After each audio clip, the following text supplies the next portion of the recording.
बिस्मिल्लाहिर्रहमानिर्रहीम। किसी साहब ने पूछा है कि बलगम और थूक ये पाक हैं या नापाक हैं। बहुत सी मर्तबा कोई आदमी ऐसा होता है कि बार बार उसका थूक आता है, या ये कि नज़ले वगैरह की वजह से किसी को बलगम कसरत के साथ आता है तो बार बार कपड़ों पर लग जाता है।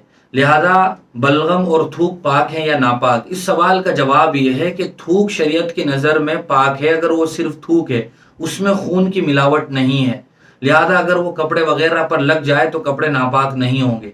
इसी तरह किसी पानी में गिर जाए तो पानी भी नापाक नहीं होगा, उस पानी से वुजू और गुस्ल भी किया जा सकता है। लिहाजा सिर्फ थूक के पानी में गिर जाने की वजह से वो पानी नापाक नहीं होगा। जिस्म पर लग जाए या कपड़े पर लग जाए तो साफ तो करना चाहिए, क्योंकि सफाई अच्छी चीज है और शरीयत में पसंदीदा है।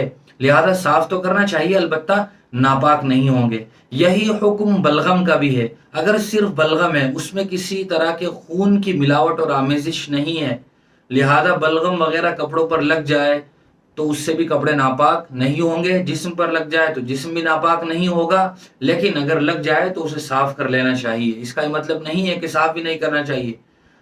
पाकी और सफाई ये दोनों अलग अलग बातें हैं।